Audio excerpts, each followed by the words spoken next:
10वीं कक्षा के तृतीय भाषा हिंदी कालांश में सभी छात्रों का स्वागत एवं अभिनंदन। बच्चों, आज मैं आप लोग को एक वाक्य पढ़ने के लिए दे रहा हूँ। यह वाक्य है, सुरेश के पिताजी ने अपने छोटे भाई के पुत्र के लिए बाजार से खिलौने लाए।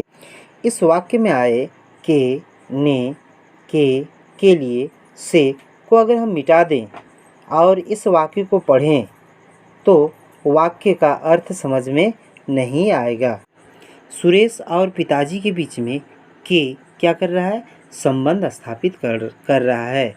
पिताजी और उसके छोटे भाई के बीच में ने क्या कर रहा है? संबंध स्थापित कर रहा है। तो हम क्या देखें? वाक्य में आए पद के साथ अन्य पदों का जो संबंध होता है उसे हम क्या कहते हैं?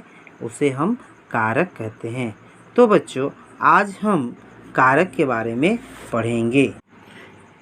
तो बच्चों, सबसे पहले हम कारक की परिभाषा के बारे में जानेंगे। भिन्न भिन्न पदों के बीच जो आपसी संबंध होता है उसे कारक कहते हैं, या संज्ञा या सर्वनाम के जिस रूप से वाक्य का अन्य पदों के साथ उसका संबंध निश्चित होता है उसे कारक कहते हैं। संज्ञा या सर्वनाम के अर्थात संज्ञा और सर्वनाम के बारे में पहले भी पढ़ चुके हैं। संज्ञा क्या है? संज्ञा किसी व्यक्ति, वस्तु, स्थान, भाव के नाम का बोध हो। और सर्वनाम क्या है? संज्ञा के बदले आने वाले शब्द को क्या कहते हैं? सर्वनाम कहते हैं।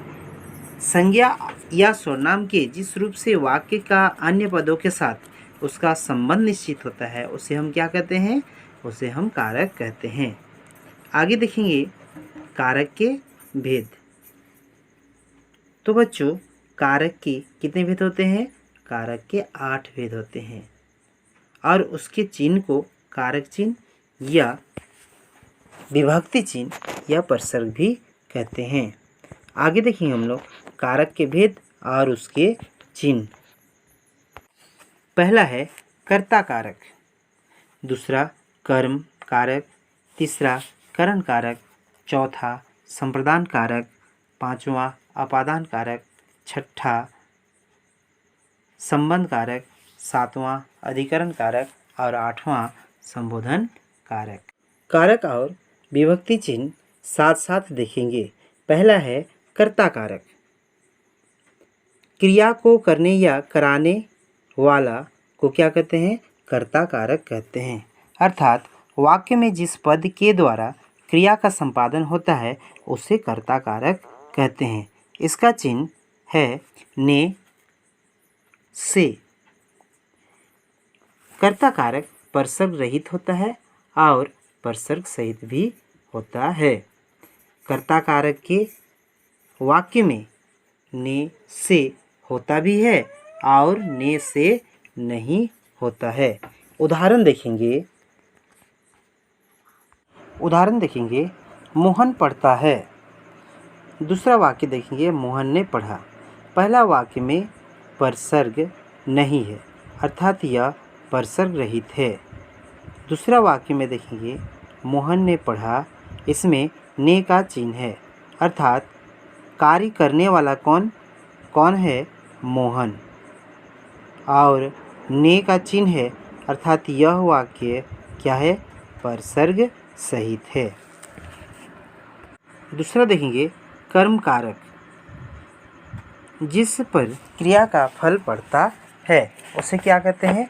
कर्म कारक कहते हैं। अर्थात जिस संज्ञा या सर्वनाम पर क्रिया व्यापार का फल या प्रभाव पड़ता है उसे कर्म कारक कहते हैं। कर्म कारक यह भी परसर्ग रहित होता है और परसर्ग सहित होता है। इसका चिन्ह होता है को, से। उदाहरण देखेंगे सुरेश फल खाता है। सुरेश। दूसरा वाक्य है सुरेश फल को खाता है। पहला वाक्य परसर्ग रहित है और दूसरा वाक्य में को का चिन्ह है, यह परसर्ग सहित है अर्थात इस वाक्य में परसर्ग है। तीसरा देखेंगे करण कारक। करण कारक की परिभाषा है क्रिया होने का साधन का बोध होता है उसे करण कारक कहते हैं। जिस संज्ञा या सर्वनाम पद से क्रिया के साधन का बोध होता है उसे करण कारक कहते हैं। इसका चिन्ह है से के द्वारा। उदाहरण देखेंगे, मैं कलम से लिखता हूँ। तुम पत्र के द्वारा यह बात बता दो। दोनों ही वाक्य में क्रिया के साधन का बोध हो रहा है। चौथा कारक है संप्रदान कारक। संप्रदान कारक की परिभाषा के बारे में जानेंगे। जिसके हित में क्रिया का संपादन किया जाए उसे संप्रदान कारक कहते हैं। अर्थात जिसे कुछ दिया जाए या जिसके लिए कुछ किया जाए उसे संप्रदान कारक कहते हैं।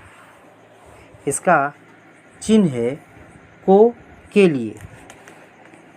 जिसे कुछ दिया जाए। उदाहरण देखेंगे, भिखारी को भीख दो, गरीबों को वस्त्र दो। जिसके लिए कुछ किया जाए, पिताजी बच्चों के लिए मिठाई लाए, भैया अपने भाइयों के लिए खिलौने लाए।